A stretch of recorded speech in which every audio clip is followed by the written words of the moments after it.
Y yo quería compartir dos experiencias relevantes que me tocó en mi condición de presidente de la Comisión de Relaciones Exteriores. Una de ellas fue precisamente la declaración de persona non grata al señor Evo Morales. Y no es porque Evo Morales no nos gustara como persona. Él puede venir al Perú a comer ceviche, a comer lo que quiera, a pasearse, a bañarse en la playa.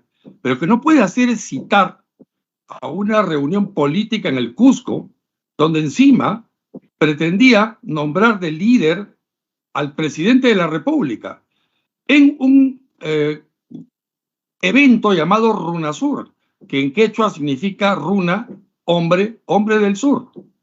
Entonces, claramente ahí había una intencionalidad.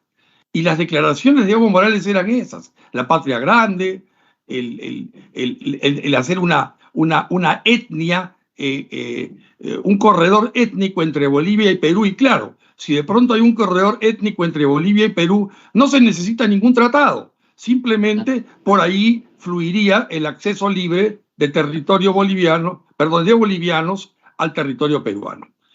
Y en efecto, la declaración de persona non grata surtió éxito o dio éxito porque finalmente no se dio la reunión de RUNASUR.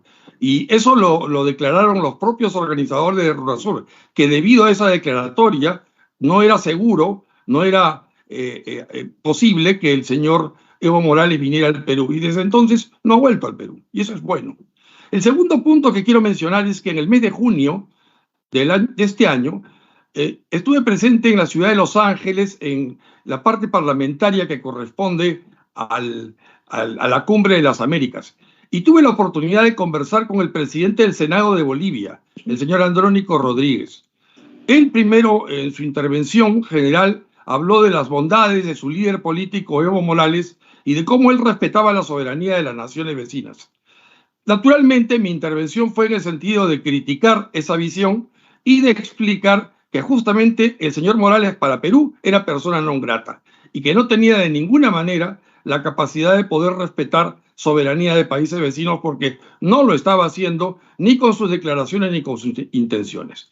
Y luego en una parte, eso fue públicamente, y luego en una reunión personal al día siguiente con el señor Andrónico, el señor presidente del Senado de Bolivia, le pregunté, le digo, dime Andrónico, lo que declaró el presidente de diputados, Freddy Mamani, respecto de agradecer la posible intervención del presidente en cuanto a Mar para Bolivia, ¿ustedes la toman realmente en serio? Y me dijo que sí.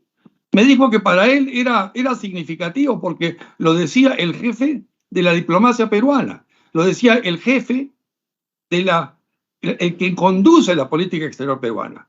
Eso fue a mediados de junio.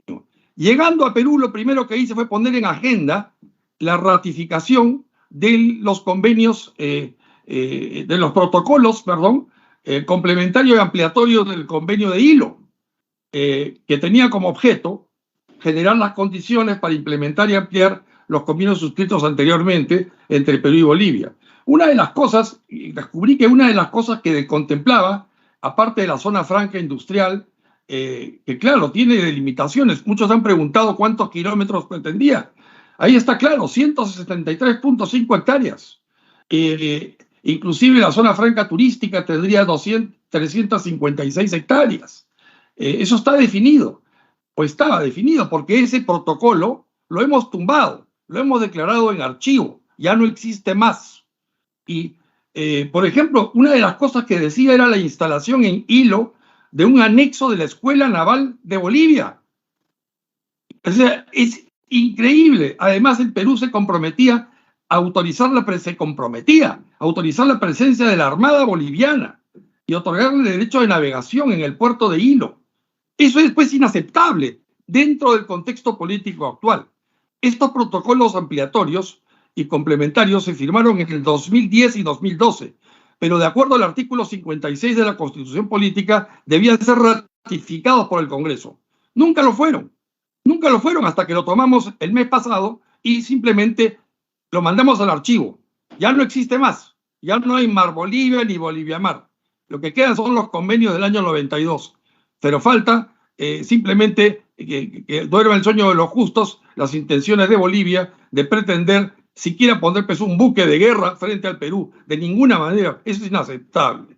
Así que yo ratifico que la posición que tomó el presidente Castillo en esa aparentemente inocua e inocente entrevista que dio en CNN, sí fue tomada en serio por autoridades como el señor presidente de la Cámara de Diputados, como puso él en su tuit, y el señor presidente de la Cámara de Senado, del Senado de Bolivia, en el sentido de que él le parecía que pues tenía lo que el doctor Tudela ha venido a llamar un efecto vinculante, de acuerdo a los antecedentes internacionales. No nos extraña entonces que próximamente tengamos una demanda en La Haya debidamente justificada por la vinculación aparentemente que le habría dado el presidente Castillo. Naturalmente, ganaremos esto, La Haya jamás va a permitir que esto prospere, pero no va a crear un problema internacional.